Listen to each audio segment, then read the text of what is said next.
설레발로 기대만 키웠다. 김 빠진 메가시티. 서울시로 편입될 것이라던 김포 지역을 취재한 오늘자 중앙일보 기사 제목입니다. 지난해 10월이었죠. 강서구청장 선거 참패한 뒤에 여당인 국민의힘은 당론으로 김포시를 서울로 편입시킨다는 이른바 메가시티, 서울 메가시티 카드 꺼내들었습니다. 국민의힘 내에 뉴시티 특별위원회 출범시켰고 또 곧이어서 김포시를 서울로 편입시키기 위한 특별법까지 발의했습니다. 그로부터 지금 2달 반이 지났습니다. 이 뉴시티 특별위원회는 지난해 말 종료가 됐습니다. 그리고 특별법도 국회 행정안전위원회에 이 문턱을 넘어야 되는데 법안이 상정되기는커녕 단 한 차례 논의조차 되지 않은 채 지금 자동 폐기 수순 밟고 있는 중입니다.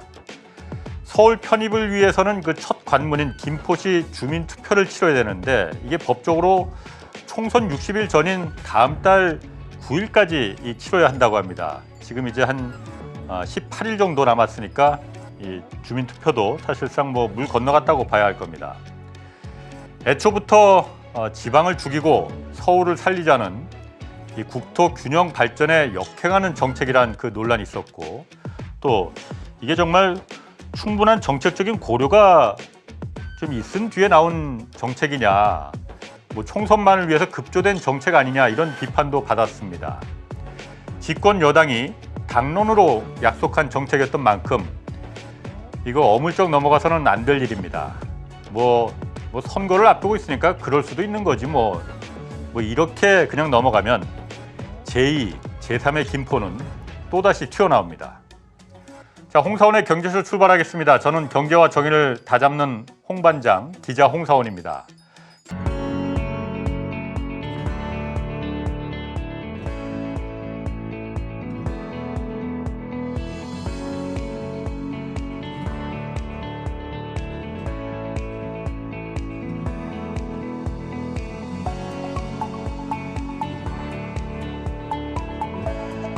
네, 한국 사회에서 지금 가장 심각하고 또 당면한 문제, 단언컨대 인구 문제 아닌가 싶습니다. 인구 소멸 위기, 지금 이게 어떤 대책이 필요한지 오늘 좀 짚어보겠습니다. 유승민 국민의힘 전 의원 나오셨습니다. 안녕하세요. 예, 반갑습니다. 유승민입니다. 여기 나오는데 부담스럽지는 않으셨어요? 부담스럽습니다. 나와주셔서 고맙습니다. 아닙니다. 방금 김포 그 서울 편입 예. 말씀 오프닝 하시던데 예. 제가 국민의힘 소속이잖아요. 예. 저는 처음부터 저거 비판했고 예. 저거는 우리 국민의힘 당이 예. 정부 여당이 예. 이거는 김포 시민들, 서울 시민들 또 국민들한테 이거는 사과를 좀 하시는 게 좋을 것 같아요. 처음부터 굉장히 무리한 이야기였고 예. 또 김포 서울 편입 이야기 되니까 고양, 하남, 광명, 과천 이런 데 다 들썩들썩거렸는데 예. 그분들한테도 이게 굉장히 좀 준비 안 된 예. 그런 근거 없는 기대를 드린 것 같아서 죄송하게 됐습니다. 제가 그래서 유 의원님 제가 그래서 좋아합니다. 유 의원님하고 저하고 분명히 생각이 다른 부분 분명히 많이 있습니다. 그런데 이렇게 공통된 이 사회를, 한국 사회를 위해서 기본적인 그러니까 어떤 보편적인 우리 상식 이런 그런 부분에 대해서는 이게 사실 진보든 보수든 그런 걸 따질 필요가 없는 거잖아요. 그렇죠. 예, 시시비비를 옳고 그름을 가리면 되는 거죠. 그렇죠. 예. 오늘 그래서 좀 일단 저출산 문제, 사실 유 의원님이 오래전부터 지난번 이제 대선 후보 나올 때도 이제 저출산을 이제 공약 중에 큰 공약으로 이제 들고 나오셨고, 예, 지난 두 번의 대선에서 저는 아이 키우고 싶은 나라 이래서 저출산 대책을 늘 1호 공약으로 이야기했었습니다. 그러니까 사실 그런데 그게 매우 중요한 문제인데 정말 중요한 워낙 이 공기와 같이 그 분명히 필요한 존재인데 느끼지 못하는 그리고 그 저출산 위기를 느끼지 못하는 대부분의 국민들이 지금 그렇게 느끼고 있거든요. 그래서 오늘 저출산이 얼마나 심각하다 이거는 다 아는 얘기니 그 심각함도 좋지만은 유 의원님만의 그 어떤 대책 그 있잖아요. 그걸 좀 저희가 듣고 싶어서 좀 모셨습니다. 예, 그럽시다. 먼저 그 저출산 전에 먼저 했더니 유 의원님 경제통이시고 경제학 박사고 그러시니 새해 첫날부터 세게 얘기를 하셨더라고요. 그러니까 현 정부의 국정 운영에 대해서 이대로 가면 나라 망한다. 뭐 IMF 같은 심각한 위기 경계해야 할 지경이다라고 말하셨는데 뭐가 어떻게 지금 잘못돼가고 있다고 보셔서 그렇게 얘기를 하신 거예요? 집권 3년 차잖아요. 3년 예. 차니까 이제 문재인 정부 전 정권 탓을 할 수가 없고 예. 모든 민생 경제의 문제는 이 정권 책임인데 예. 윤석열 정부 이러면 이 민생 경제 정책이 뭐다 예. 이렇게 딱 잡히는 게 없어요. 음. 연금개혁, 노동개혁, 교육개혁 하겠다 그랬는데 하나도 안 하고 있고요. 예. 그 저출산 문제는 뭐 이거는 뭐 손도 대지도 안 하고 있고 예. 그러면서 어떻게 보면 위기를 정면 돌파하고 해결하고 이렇게 나가기보다는 예. 자꾸 뭔가 이렇게 위기가 터지면 뭐 태영 사건이 터지든 레고랜드 사건이 터지든 뭐가 터지면 그걸 자꾸 이렇게 무마하고 봉합하고 돌려막기 하는 예. 이런 식의 정책을 많이 했기 때문에 예. 국민들한테 뭐 제 문제가 아니라 국민들한테 윤석열 정부의 경제 정책을 한마디로 하면 뭐냐 이게 없어요. 없는데 이제 국민들 생각나는 건 아마 이런 걸 겁니다. 최근에 그 감세를 많이 하잖아요. 예. 근데 문재인 정부 때는 그때는 막 퍼주겠는데 예.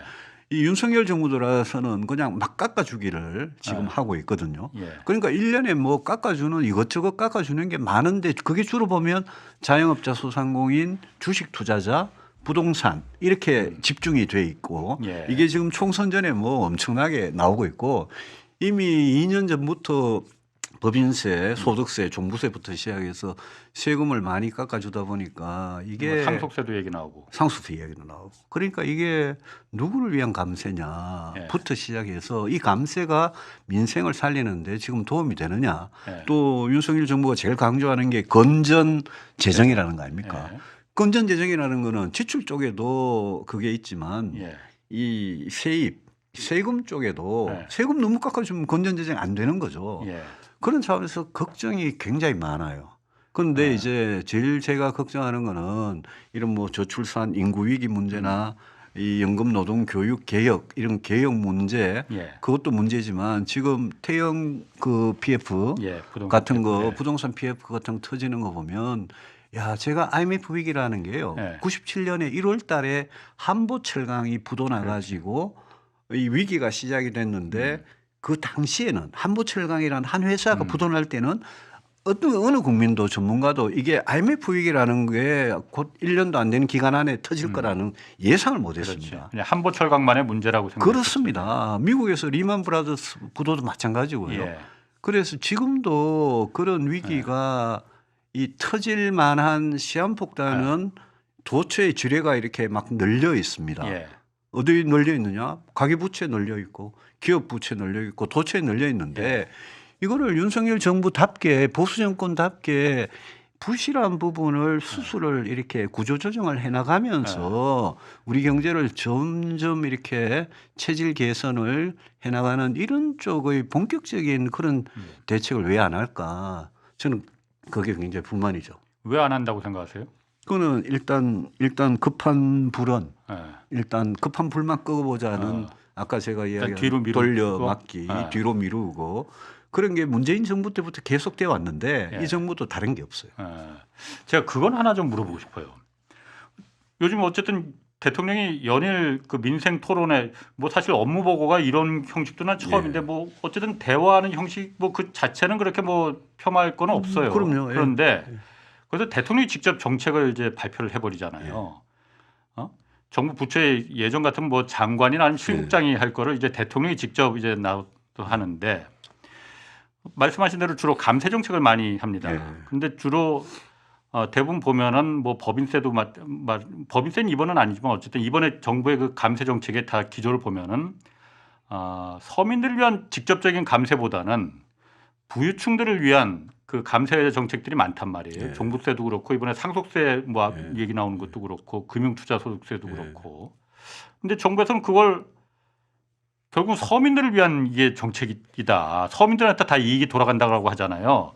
그거를 그러니까 어쨌든 국민의힘 소속 의원이셨잖아. 그러니까 어떻게 보시는지 정말 서민들을 위한 건지. 일단 첫째 감세는 지금과 같이 뭐 세수가 작년보다 50조 넘게 뭐 줄어들고 재정 적자가 심각하고 이런 상황에서 감세를 하는 거는 일단 그거 자체가 맞지 않고 그다음에 감세를 하는 종류들을 보면 예컨대 종부세나 다주택자 뭐 양도소득세나 뭐 이런 것들을 굳이 지금 해야 되냐. 그다음에 그거를 뭐 타겟은 결국 집 가진 사람, 부자 이런 사람들인데 그다음에 금투세 같은 거는요. 금융투자소득세 같은 거는 이거는 여야가 지난 정부 때 합의해가지고 이거야말로 글로벌 스탠다드라고 해서 증권거래소는 줄이고 금융투자소득세는 이제 도입하는 이런 쪽으로 했는데 이걸 폐지해버리니까 이거는 어떻게 보면 대통령 말 자체가 모순인 게 거의 글로벌 스탠다드가 거꾸로 가는 거고 공매도 금지 그다음에 그 뭡니까 그 주식 주식 그 뭡니까 양도소득세 대주주 그 대주주 지분 완화한 거 이런 게 이제 전부 다 주식을 많이 갖고 있거나 부동산을 많이 갖고 있는 사람이 혜택을 볼 수밖에 없는 구조인데 이제 대통령의 주장은 굳이 해석을 해주자면 그렇게 하면 경제가 잘 돼 가지고 이제 세금이 오히려 더 거치고 또 낙수 효과라 그러잖아요. 그래서 이제 서민들한테도 경제가 좋아지면 혜택이 돌아간다 이런 논리인데 그렇게 말하기에는 재정 상태가 일단 너무 나쁘고 그다음에 그 세금의 그런 낙수 효과가 과연 일어날 거냐가 매우 불확실하기 때문에 그걸 가지고 막 이렇게 총선용으로 하는 거는 뭐 정치적으로는 살짝 이해는 되는데 총선용으로 막 계속 자영업자 뭐 이자 깎아주고 돌려주고 은행팔 비틀게가 하는 거 주식 투자자 그다음에 부동산 이거 하는 거는 저는 좀 안 맞고 부동산의 경우에는 집값은 저는 하락하도록 내버려 둬야 한다는 생각입니다. 제가 우리 홍 기자님 KBS 계실 때 제가 그 토론할 때 한번 그런 이야기 했죠. 부동산 시장은 너무 짧은 시간에 하드랜딩 경착륙하면 이거는 좀 위험하다. 근데 내려가는 거를 막아서는 안 된다. 근데 지금은 이 정권 들어와서 집값이 하락하고 있는 거를 억지로 막으려는 정책들을 너무 많이 써요. 근데 그거는 오늘 저출산 문제 있습니다만 저출산 문제 중에 젊은이들이 제일 고통 느끼는 것 중에 주택 문제가 있잖아요. 주거 비용 문제가 있잖아요. 집값 하락만큼 젊은이들한테 도움이 되는 그런 경제 현상이 없는데 그거를 인위적으로 떠받치면 이거는 오히려 이 인구 저출산 문제에도 오히려 역행하는 거거든요. 그래서 그런 점들이 굉장히 저는 불만이에요. 제가 그 정치 잘 몰라서 이건 좀 물어보고 싶어요. 지금 정부 그리고 대통령실에서 내놓는 이런 그 정책 발표나 이런 게 표에 도움이 됩니까? 도움이 될지도 모르죠. 될지도 몰라요. 주식 투자자나 그 어떤 뭐 이렇게 자영업자, 소상공인 그런 쪽에는 우리 2020년 총선 때 총선 바로 앞두고 전국민 재난지원금이라는 걸 했습니다. 문재인 정부 때. 그거 총선에 도움 되었다고 보는 사람들이 많거든요. 그때는 물론 근본적으로 문재인 정부에 대한 지지 또 민주당과 국민의힘 미래통합당이죠 당시 지지가 있었지만 그 전국민 재난지원금을 뭐 그때 50%에서 70%에서 100%로 오면서 그게 총선용이다. 저도 그때 굉장히 비판을 했거든요. 왜 부자들한테 재난지원금을 주냐 똑같이 다. 비판했는데 근데 이번에도 총선용으로 약효가 있을지는 몰라도 정치적으로 근데 총선 이후에 뭐 공매도 금지가 됐든 금투세가 됐든 뭐 다주택자 양도소득세가 됐든 총선 이후에 지금 하고 있는 여러 가지 감세 정책이나 규제를 푸는 것의 부작용이 만약 발생한다면 그거 어떻게 뒷감당할 거냐 그 문제는 남아요. 김포 아까 제가 오프닝에서 말했듯이 김포 한번 던졌다가 그냥 슬그머니 그냥 뭐 거짓말이 돼버렸잖아요 지금 내놓는 그런 정책들도 사실 기재부세나 경제정책 올해 경제정책 방향이나 이런 데는 지금 안 들어간 게 많거든요. 그러니까 그냥 없던 걸로 하자 이럴 수도 있는 거 아니에요? 기재부 공무원들이 금투세 폐지는 전혀 몰랐고요. 그다음에 뭐 그 주식 그 양도소득세 같은 거는 또 뭐 금융위에서 뭐 몰랐고 그러니까 대통령실 누가 대통령한테 인풋을 넣어가지고 이런 정책을 그냥 툭툭 던지는지 제가 참 저도 되게 알고 싶은데 아니 그러려면 정부가 왜 있습니까? 공무원들이 경제 공무원들이 왜 있습니까? 그래서 좀 위험하다. 오죽하면 조중동 같은 보수 언론에서도 최근에 여러 가지 나온 정책들에 대해서 이거 또 입법이 뒷받침돼야 되는 게 많고요. 이거 할 수 있냐 이런 비판을 많이 하잖아요. 그렇군요. 지금 뭐 유튜브 댓글에 유 의원님 나오시니까 이번 선거 때 어떻게 하실 거냐고 그 얘기가 굉장히 많은데 그 얘기는 제가 안 물어보는 게 낫겠죠. 정치 이야기하러 나온 거 아닙니다. 자, 저출산. 어쨌든 유 의원님이 이 얘기는 저출산 문제는 꼭 제가 KBS 있을 때부터 이 부분 꼭 좀 하자고 했었잖아요.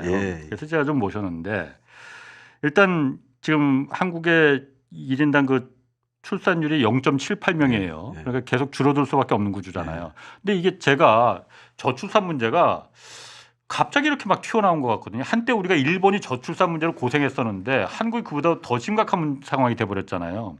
왜 이렇게 갑자기 한국의 인구 소멸로 그냥 이렇게 들어가 버리게 된 거예요? 갑자기 튀어나온 게 아니죠. 그래요? 갑자기 1970년에 합계 출산율이 4.5명이 넘었고 출생아 수가 100만이 넘었는데 지금 25만 이하로 떨어지고 0.7 뭐 아마 2024년 올해는 0.6명대로 갈 것 같아요. 서울 같은 경우에 0.5명대예요 지금.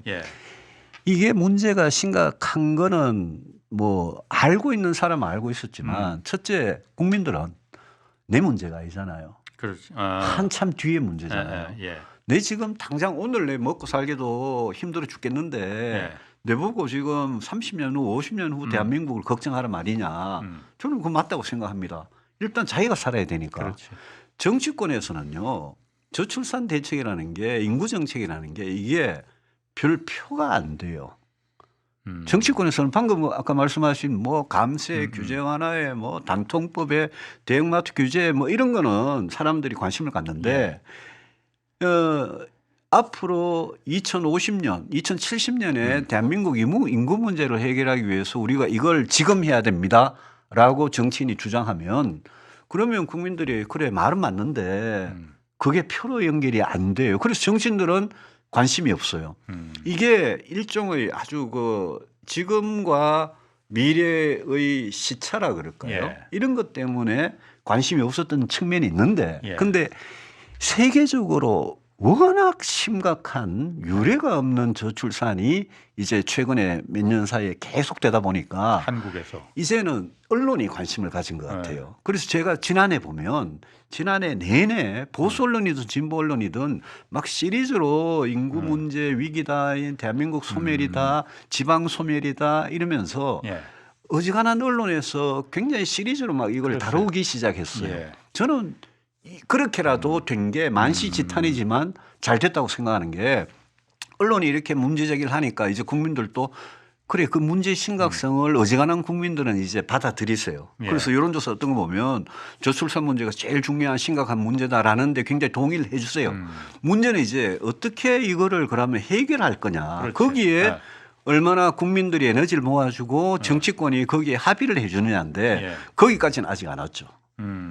유 의원님 그러면은 일단 어떤 대안을 갖고 계신지 그거부터 제가 물어보는 게 맞는 것 같아요. 저는 첫째 그 우리 젊은이들이 저출산이 왜 생기냐 원인이 뭐냐 결국 바로 직접적인 원인은 젊은 사람들이 결혼도 하기 못 하겠고 결혼하기 싫고 또 결혼해도 옷에 뭐 딩크족 그러듯이 결혼하기 싫은 건 아닐 것 같은데 아이를 낳는 거 뭐 출산 파업이란 말도 씁니다만은 그런 이야기 하잖아요.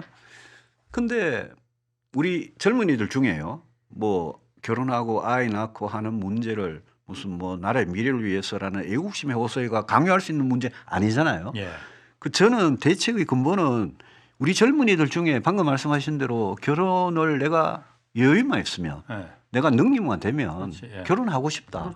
또 결혼해서 아이도 낳고 아이를 기르면서 온 가족이 행복하고 싶다라는 생각을 가진 젊은이들이 아직도 남녀 다 있단 말이에요. 그래서 그런 젊은이들한테 어떻게 시간적인 부담, 경제적인 부담 이거를 어떻게 덜어주느냐.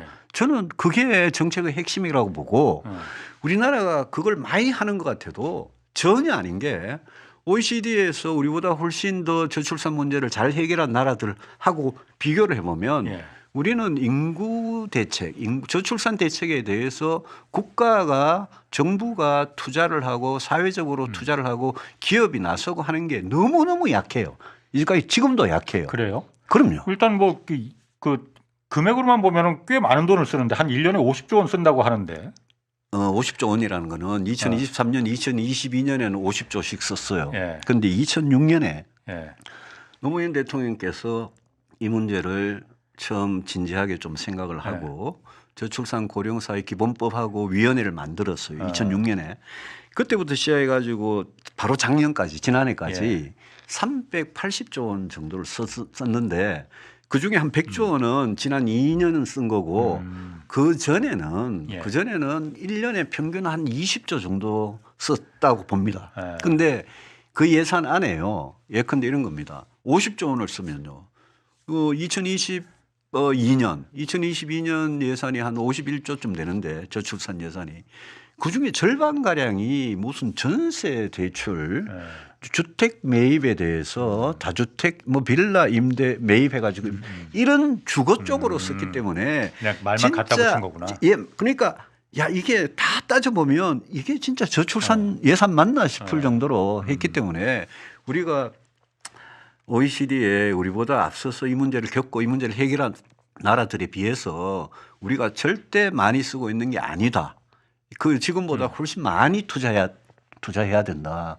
그렇게 보는 거예요. 그러니까 조금 더 그러니까 좀 사실 좀 저출산 대책하면 약간 좀 공허한 감이 있거든요.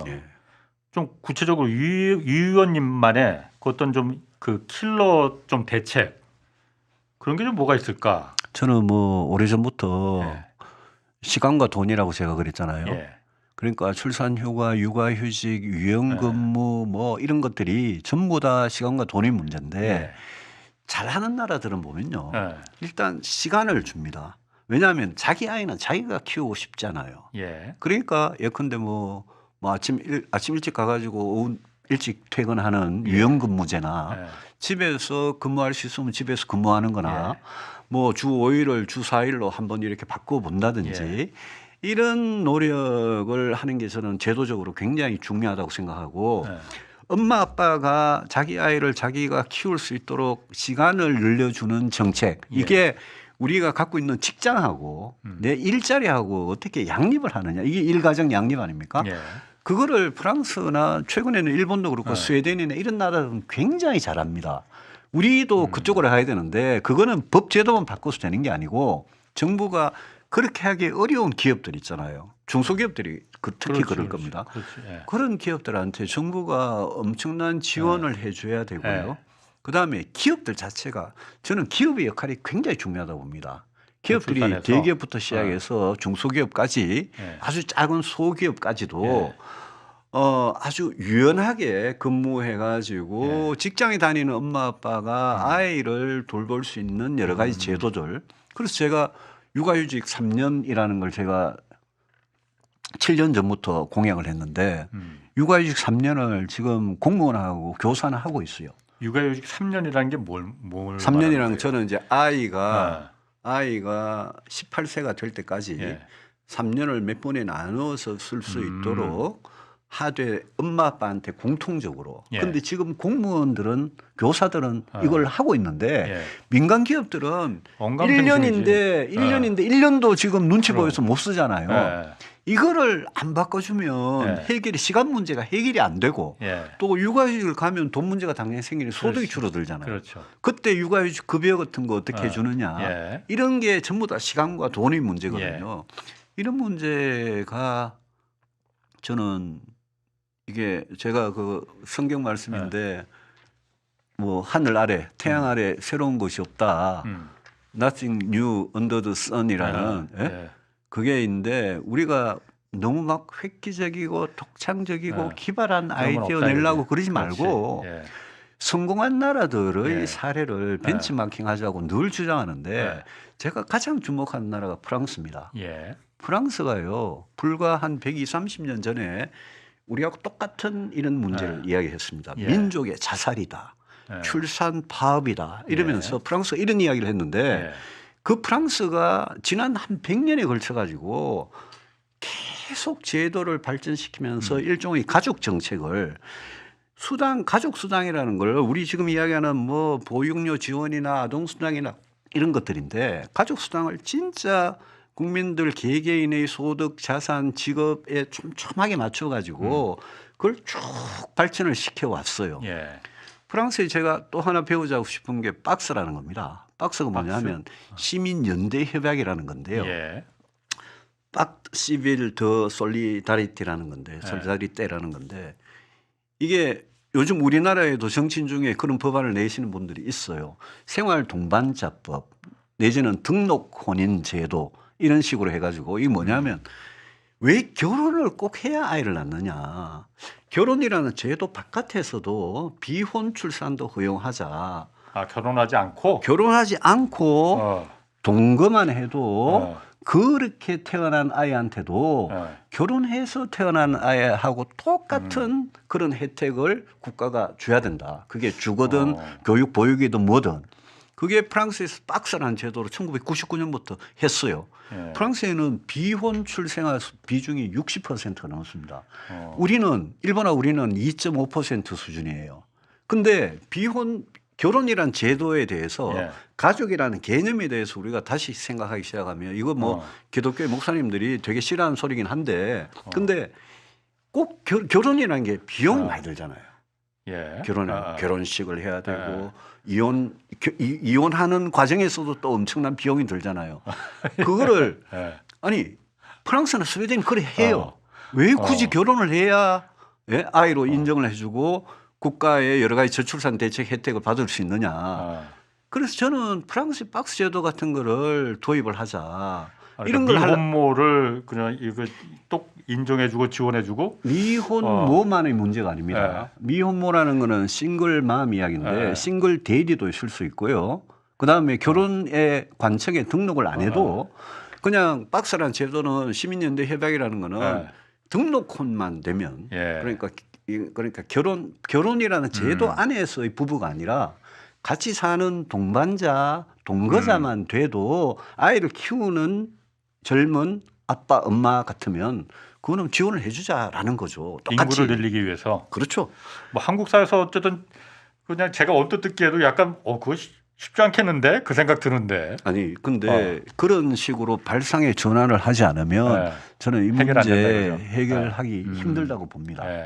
그래서 우리가 그런 프랑스나 가능한 거고 스웨덴이나 가능한 거지 우리는 한국에서 한국 현실에서는 안 돼. 우리는 뭐 유교적 전통 때문에 안 돼. 이렇게 하면 계속 젊은이들은 결혼할 때마다 양가가 만나가지고 집 문제는 어떻게 할 거며 식장은 어디에 할 거며 신혼여행은 어디 갈 거며부터 시작해서 살다가 서로 안 맞아가지고 이혼할 때는 재산 분할을 어떻게 하면 애는 누가 키우면 양육비는 어떻게 하면 이 모든 게 엄청난 부담이거든요. 근데 젊은 남녀가 만나가지고 같이 살면서 아이를 낳고 싶고 기르고 싶고 하면 왜 차별을 해야 되냐.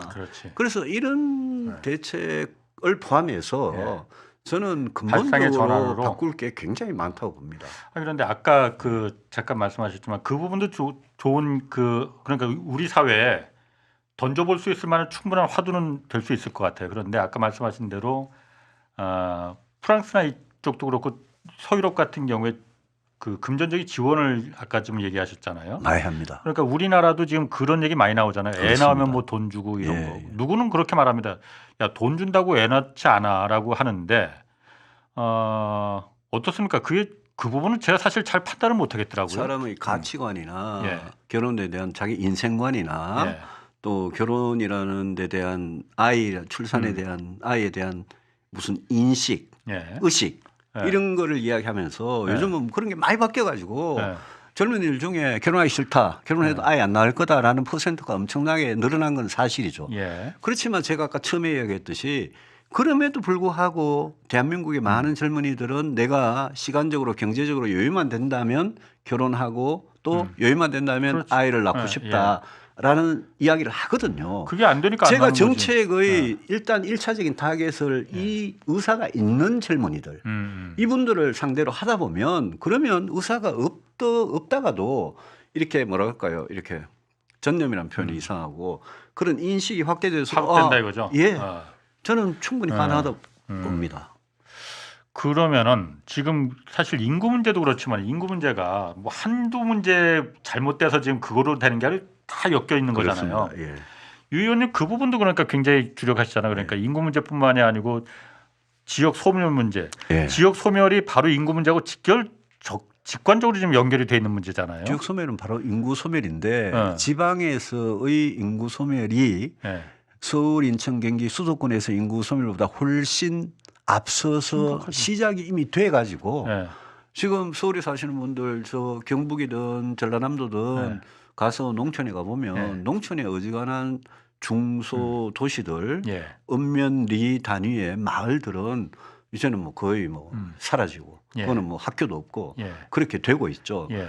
그 지역 소멸을 어떻게 이제 막느냐 그거는 전체적으로는 인구 소멸을 막는 거하고 같이 가야 되는데 그렇죠. 예. 지역이 10년, 20년 더 빨리 왔기 때문에 예. 나중에는 이제 서울 부근에만 그냥 인구가 옹기종기 모여 살고 지방에 가면 사람이 없고 늙은이들밖에 없는 이런 세상이 이제 오고 있잖아요. 예. 그 문제는 경제적인 거하고 직결이 돼 있기 때문에 지역에 과연 일자리가 있냐, 예. 산업이 있냐, 거기에 사람이 살 수 있냐 예. 이 문제하고 직결되어 있기 때문에 그렇죠. 일본이 겪었던 일이고 예. 또 뭐 서유럽 나라들도 다 겪었던 일인데 제가 보기에는 그 참 쉽지 않은 이야기인데요. 부산, 대구, 광주, 뭐 전주 이런 지역의 허브 도시들 있잖아요. 그 허브 도시들이 경제와 산업과 일자리와 이런 게 일종의 뭐라 그럴까요? 댐을 우리가 강을 막아서 댐을 만들잖아요. 예. 댐을 만들면 댐을 높이 세우면 이제 산 쪽으로 계곡 쪽으로 이렇게 물이 저장이 되잖아요. 부산이나 대구, 광주 같은 도시들이 지방의 대도시들이 댐 역할을 해줘가지고 경북의 농촌에서 서울 안 오고 경기도 안 오고 예. 대구만 가도 경남의 농촌에서 부산만 가도 예. 일자리가 자기 없고. 일자리 문제, 생활 문제가 해결이 되고 또 지방의 중소도시에서 완전히 산골에 가서 출퇴근하면서 농사를 짓더라도 그래 하는 사람들이 살도록 해주는 그런 경제 활동이 지방에서 보장이 안 되면 그러면 교육이나 병원이나 여러 가지 문화시설이나 이런 게 있을 수가 없어요 거기에. 그렇죠. 돈이 안 살아남는데. 되니까. 이 지역 소멸 문제는 이미 시작이 되고 있기 때문에 저는 이 문제는 뭐 정말 인구 소멸하고 같이 심각하게 보는데 이런 점에서 보면 제가 윤석열 정부가 우리나라 반도체가 앞으로 계속 먹고 살 거잖아요. 근데 왜 반도체를 K벨트라 그래가지고 경기도 용인에만 360조 원을 뭐 600 몇십조 원을 뭐 투자한다고 이러면서 왜 앞으로 먹고 사는 좋은 일자리가 있는 거를 자꾸 서울, 인천, 수도권에만. 경기에만 모으느냐. 예. 그러면 수도권 집중은 뭐 훨씬 심화되고 경제적으로 집중이 되면 인구가 집중될 수밖에 없잖아요. 당연히 이건 거긴 먹고 살기 힘드니까 애 낳는 건 언감생심일 테고. 당연하죠. 그래서 저는 지금 뭐 지역마다 전라도고 경상도고 이 지역 소멸 문제에 대응하기 위해서 별별 아이디어를 다 짜내는데 그 핵심은 결국 거기 일자리가 있느냐. 그렇죠. 그겁니다. 그래서 아까 제가 오프닝 했듯이 서울을 메가시티로 만들 게 아니고 서울은 오히려 좀 의도적으로 축소시켜야 되고 부울경 뭐 이거 메가시티 한때 프로젝트도 있었잖아요. 예. 이거 다 지금 해산돼 버렸잖아요. 예. 호남 지역에도 메가시티 만들고 지역에 이걸 의도적으로 국가가 만들 생각을 해야지. 그래야만이 인구가 분산돼서 그러면은 집값도 여유가 있고 생활이 되면은 거기서 결혼해서 애도 낳고 그런 거지. 지역을 저 상태로 놔두고 인구 문제 50조가 아니고 500조로 쓰더라도 백약이 무효입니다. 저거는. 이제 수도권 집중, 과열된 경쟁, 교육 경쟁 이런 게 이제 인구 문제의 굉장히 중요한 원인이라고 주장하는데 일리가 있는 이야기죠. 근데 지역 문제도 부울경 메가시티만 하더라도 부산, 울산, 경남에 지자체 장들이 모여가지고 행정적으로 우리 메가시티 하자 이래가지고 지금 지역 소멸 문제가 해결될 것 같지는 않아요. 제가 보기에는. 그 메가시티라는 게 제가 그랬잖아요. 일본은 우리보다 훨씬 더 분권화가 잘 돼 있는 나라입니다. 도쿄, 오사카, 그렇지. 교토, 심지어 저 위에 홋카이도까지 분권화가 잘 돼 있는 나라임에도 불구하고 도쿄 집중 문제 때문에 일본이 굉장히 골치가 아프고 이게 지방 소멸이 인구 소멸로 연계되는 그 과정을 예. 악순환 과정을 겪었거든요. 예.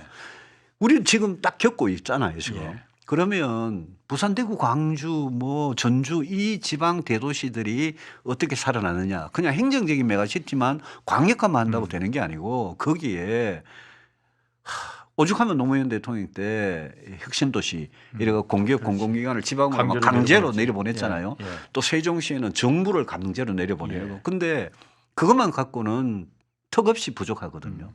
그러면 이제 산업이 이 우리나라 대기업이든 중소기업이든 이 기업들이 예. 어떻게 하면 과거 우리 60년, 70년대 그랬듯이 울산이고 창원이고 목포고 광양이고 거기에 가서 기업을 해도 그 사람들이 아, 기업할 만하다라고 생각하게끔 어떻게 만들어주느냐. 예. 저는 그게 핵심이라고 봅니다. 물론 그걸 위해서는 저는 뭐 땅을 50년을 뭐 아주 헐값에 임대를 하든 아주 지역에 교육이나 R&D 기능을 정부가 지원을 해주든 저는 뭐 그걸 위해서는 저는 뭐 별짓을 다 해도 된다 생각합니다. 그러니까 저도 사실 그 부분에 전적으로 동의합니다. 네. 그런데 왜 굳이 반도체 공장을 가뜩이나 좋은 일자리들 잔뜩 몰려 있는 수도권에 경기도 서울에다가 왜 또 지어서 전기도 부족하다는데 그러니까 원자력 발전소 지방에 어디다 지어서 또 송전로를 갖다가 새로 깔아서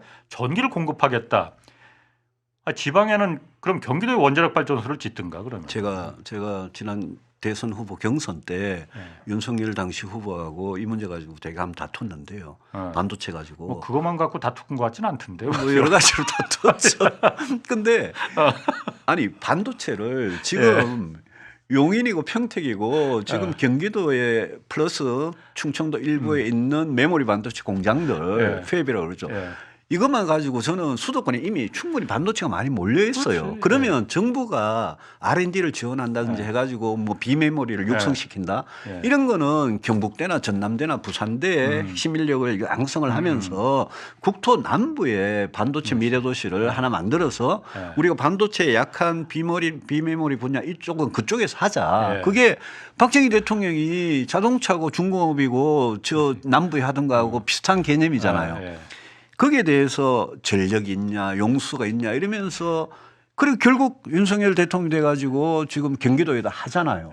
경기도에다 앞으로 반도체를 대규모 수백조 투자를 하면 이거는 뭐 좋은 일자리는 더더욱 많이 여기 모이는 거고 지역에서 인구가 소멸되고 유출되는 거는 막을 수가 없죠.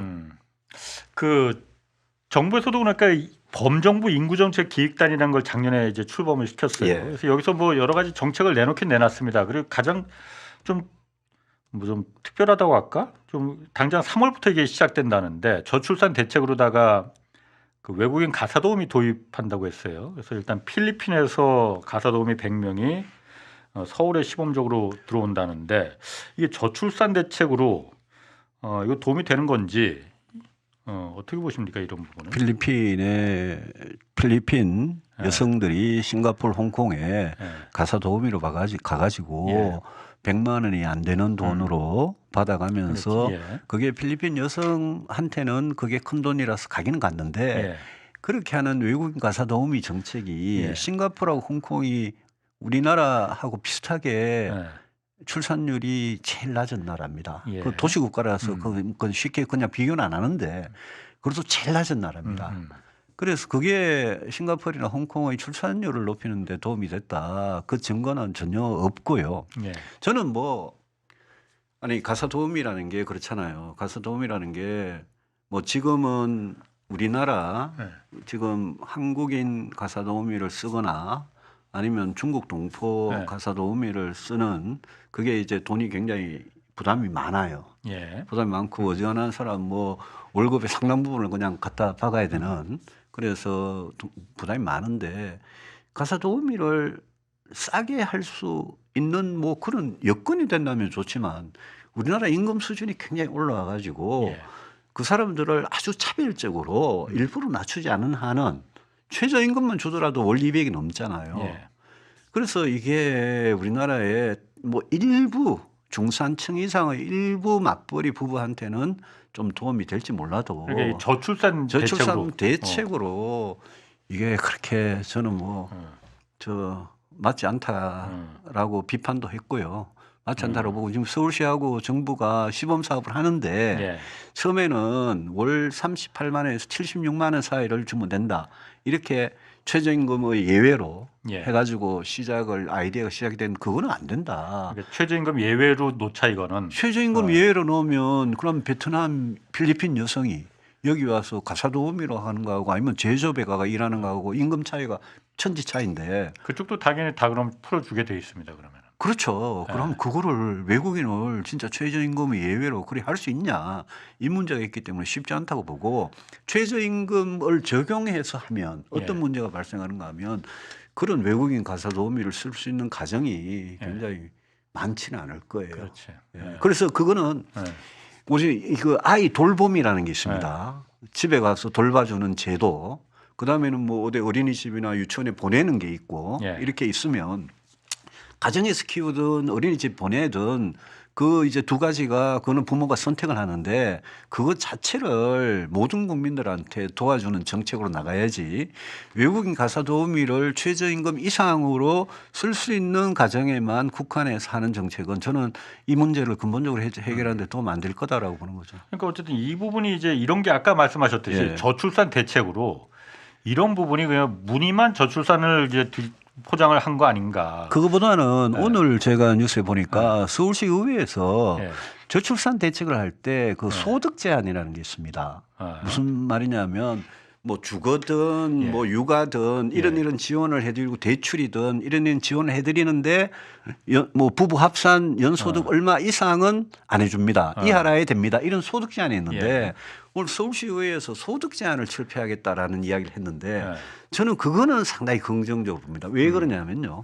저출산 문제가 워낙 심각하기 때문에 지금 이 저출산 대책의 타겟이 일단 저소득층은 사회적 경제사회적인 불평등 때문에 저소득층은 내지는 뭐 비정규직 실업자 이런 분들은 결혼할 엄두도 못 내고 한데 그래서 저소득층한테 이 대책이 상당히 집중돼야 되는 것은 맞는데 그럼에도 불구하고 그 위에 계층을 보면 중산층인데 맞벌이 부부인데 소득 제한 때문에 정부가 하는 여러 가지 저출산 대책들에 지원을 못 받는 경우가 있는데 그거를 풀어주는 거는 저는 상당히 의미가 있는 것 같아요. 오늘 서울시의회에서 그 이야기를 하길래 저거는 저도 평소에 그런 생각만 중산층을 대상 타겟으로 해서 그 부분들이 지원을 해줘서 애를 낳을 수 있도록 그런 여러 가지가 있습니다. 거기 뭐 신혼부부 주택 관련된 문제, 주택 관련해서 대출 관련 전세 보증금 대출 관련된 문제, 그다음에 보육료 지원이나 여러 가지 육아 지원을 받는 문제, 심지어 난임 치료 이런 것도 소득 제한을 두면 그 소득 제한에 이 젊은 맞벌이 부부 중산층 젊은 맞벌이 부부를 생각해 보면 둘이 합치면 소득은 제법 되는데 모아둔 돈은 별로 없어가지고 그런 부부들이 젊은 부부들이 있거든요. 그런 부부들한테도 저는 정부 지원이 확대되도록 소득 제한을 폐지하거나 아니면 소득 그 지원액을 진짜 부자는 안 해주지만 어지간한 중산층까지는 다 포함하도록 하는 거는 저는 그건 좋은 정책 같아요. 그런 부분이 어쨌든 지금 우리가 뭐 세수가 충분하면 모르겠으나 작년부터 지금 올해 또 이제 감세로다가 세수가 여유가 없고 첫째, 그런 부분에서 재원을 어떻게 마련을 하겠느냐. 첫째 쓸데없는데 돈 안 쓰면 되는데 쓸데없는 데가 어디냐. SOC를 저는 이제는 줄일 단계가 왔다. 도로 놓고 철도 철도 놓고 공항하고 뭐 항만하고 이런 거는 당분간은 좀 줄이고 그다음에 우리가요. 국방 예산 같은 것도 제가 국방에 오래 있었지만 국방 예산 엄청나게 쓰면서도 우리보다 국방 예산이 10분의 1, 20분의 1 안 되는 북한이 핵무기 갖고 있으니까 이거 뭐 아무리 우리 재래식 무기 증강하면 뭐합니까?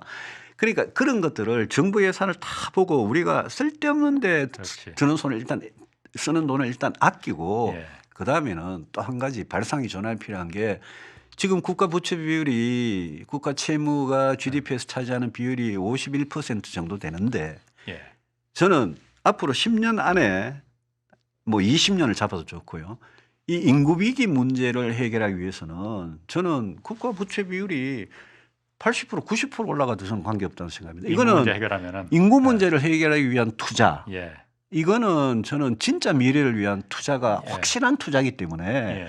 이 문제를 해결하기 위해서는 뭐 무슨 건전 재정이고 국가 채무 비율이고 그런 족쇄를 지금 좀 걷어 던져버려도 되고 또 감세 아까 이야기하셨는데 이걸 위해서는 저는 그게 뭐 인구세가 됐든 세금을 걷든 국채를 아예 발행을 하든 저는 이 문제를 위해서는 재정을 진짜 화끈하게 빠르게 투입하는 게 맞다.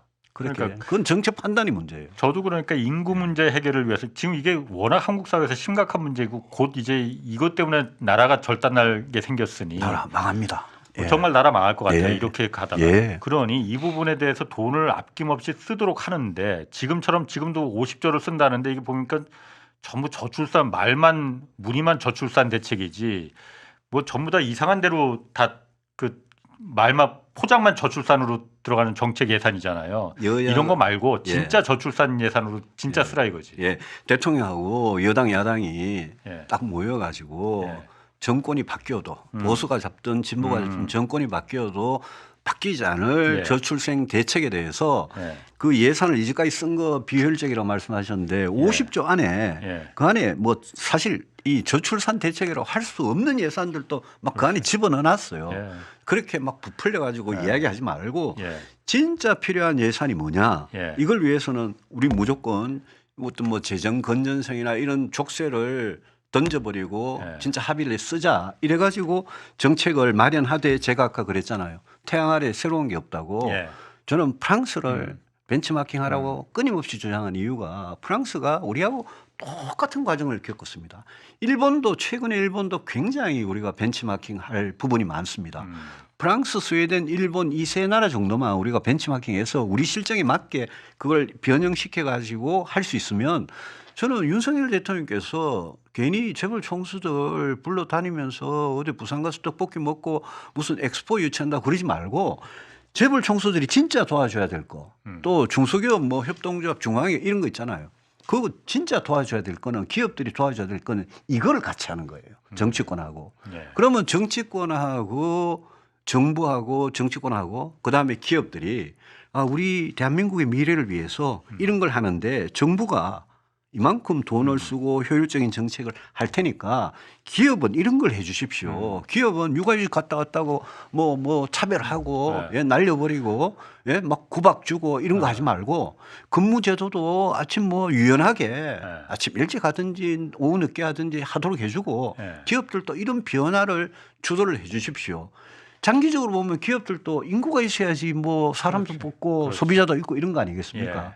그래서 그런 합의를 하는 게 지금 굉장히 중요하고 좀 타임이 무르익었는데 이번에 이제 민주당하고 국민의힘이 총선용이라고 이제까지 아무것도 안 하다가 총선용이라고 내놓은 대책들을 보니까 저는 뭐 그 대책 중에 제가 찬성하는 것도 있습니다만은 총선에 반짝 인구 정책을 이제 중요한 공약으로 내놓은 거는 저는 진일보한 거예요. 근데 지금 이거는 뭐 여야를 따지고 진보 보수를 따지는 문제가 아니니까 진짜 중요한 문제니까 차라리 이번에 여야가 이번 총선 과정에서 우리가 같이 할 수 있는 공약, 국민들한테 같이 발표할 수 있는 공약은 뭐냐. 이거를 한번 우리가 진지하게 논의해 보자. 그거를 22대 국회에서는 윤석열 정부하고 협력을 해가지고 꼭 한번 통과를 시켜가지고 엄청난 제도적인 어떤 파격적인 변화를 한번 이루어보자. 저는 이런 약속을 했으면 좋겠어요. 그러니까 여야가 인구 정책, 인구 문제만큼은 공통되는 하여튼 서로 싸우지 말고 합의된 정책을 하나 공동으로 마련해 보자. 그래야지 그 정책이 오래 가거든요. 법 만들기도 물론 쉽고. 그렇지. 그냥 생각하기에 그게 맞는 것 같다 하더라도 상대당의 정책이니까는 저건 무조건 틀린 거야 이렇게 하지 말고. 그럼 이번에 어쨌든 민주당이 이번에 그 약간 허경영식 공약을 냈잖아요. 그게 이제 작년 초에 문제된 헝가리식이라는 건데 1억 대출해주고 이제 아이 낳으면 첫째, 둘째, 셋째에 따라서 이자 깎아주다가 원금 깎아주다가 전액 깎아주고 이런 그게 헝가리식 대출이라고 작년 초에 문제된 건데요. 근데 민주당이 그런 정책을 내놨을 때 좋다. 그럼 국민의힘이 좋다. 우리 정부 여당도 그럼 그 문제에 대해서 이거는 원타임으로 돈을 거액을 주는 거거든요. 대출을. 근데 어떤 거는 아이가 이 임신했을 때부터 대학 졸업할 때까지 지속적으로 가야 되는 정책이 있는 거고 예. 또 초기에 힘드니까 도와줘야 되는 정책이 예. 있는 거고 이러니까 저는 국민의힘이 그걸 뭐 비난하지 말고 예. 좋다 그러면 이재명 대표 민주당이 1억을 대출을 해주고 예. 또 공공임대주택을 분양 전환형으로 해가지고 10년 동안 뭐 24평에 32평에 살게 해주겠다. 이런 정책을 내놨으니까 예. 좋다. 그거 찬성하면 예. 모아가지고 우리 이거 같이 하자. 예. 그 22대 시작하자마자 이거 바로 입법하자. 예. 예산도 바로 마련하자. 예. 그거다 대통령하고도 이야기해가지고 정부에서도 오케이 해라. 예. 그러면 이제 정책이 속도가 나는 거죠. 아니 말씀하신 대로 이번에 어쨌든 그게 뭐 여당이 내놓은 정책, 야당이 내놓은 정책 이거 따지면은 이게 정말 이건 도저히 해결이 안 되는 거고 예. 1억을 대출해 주는데 아이를 한 명 낳으면은 이제 그 얼마를 첫 무이자로 해주고 첫째는 무이자. 둘째부터는 예. 원금의 대출 일금의 50%를 예. 탐감해주고 셋째 세 명 낳으면은 전액을 탐감해주자. 이게 그런데 사실 작년인가 재작년인가 나경원 작년에 그 예. 고령사 저출산 고령화 위원 예. 부위원장 할 때 또 예. 내놓은 거가 비슷하잖아요. 액수만 좀 다르잖아. 본질은 똑같은 거죠. 예. 그 나경원 예. 위원이 내온 거잖아요.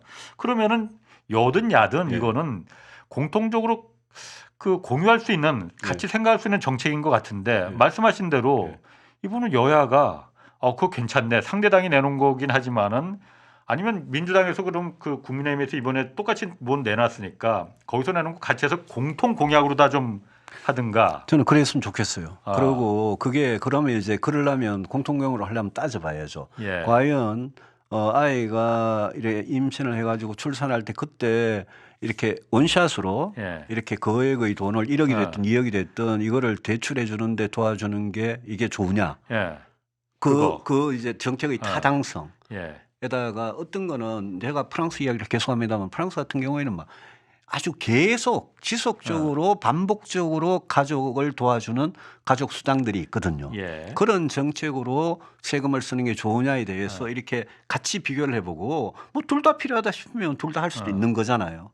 그래서 이런 거는 저는 인구 문제가 워낙 심각하기 때문에 총선에 각자 공약을 내놓고는 총선 끝나고 나면 또 없었던 일이 돼버리고 윤석열 대통령께서도 작년 제가 날짜도 기억합니다. 작년 3월 28일에 저출산 고령사위원회 회의 한번 달랑하고 그 이후에는 뭐 차원이 다른 정책을 내봐라 이래놓고 지금 3년 차가 돼가는데 내놓은 게 없어요.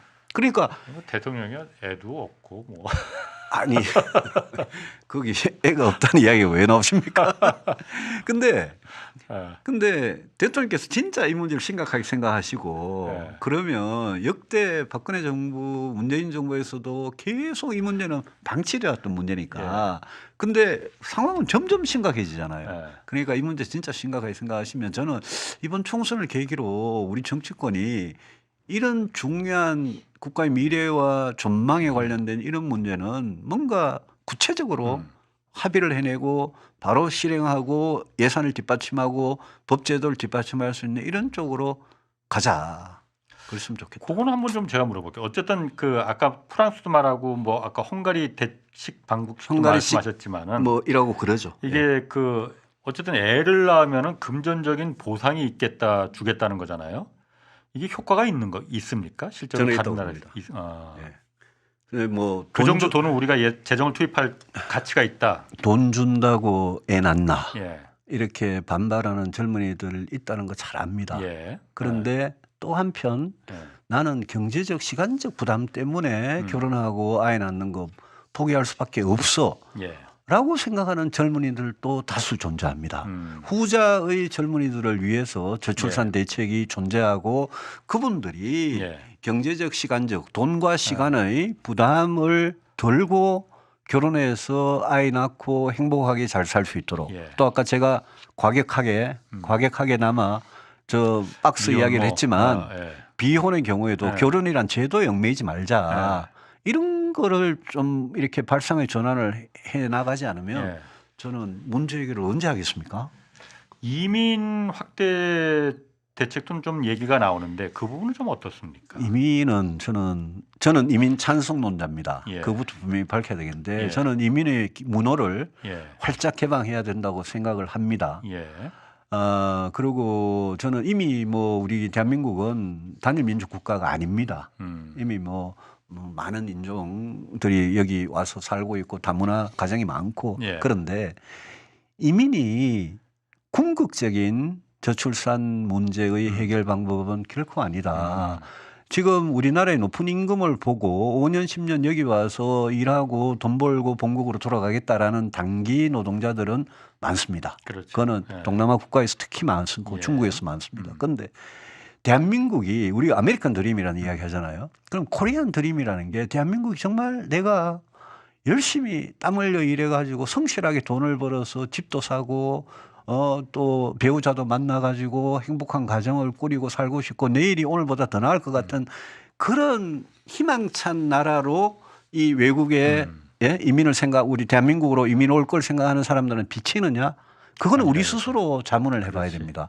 우리가 그런 사회를 만들지 않으면 무슨 코리안 드림이 그분들한테 있겠습니까? 그래서 단기 노동자들을 뭐 옛날에 산업연수생이라고 그러고 단기 노동자들을 이렇게 유입을 시키는 그런 정책은 지금 윤석열 정부가 열심히 하고 있거든요. 원래 엄청나게 들어옵니다. 그리고 그중에 상당수가 불법 체류 문제가 생기고 근데 그분들이 진짜 대한민국 국민이 돼가지고 대한민국 국민으로서 여기 와가 정착하고 하려면 그거는 우리가 한국 청년들한테 한국의 젊은이들한테 이런 인구 대책 정말 결혼하고 아이 키우고 싶은 나라를 만들어주는 이 정책을 잘하면 그분들이 더 올 거고 이 정책을 못 해가지고 대한민국은 인구가 소멸한 나라 이렇게 되면 그분들인들 왜 오겠습니까? 맞습니다. 이게 참 인구 문제는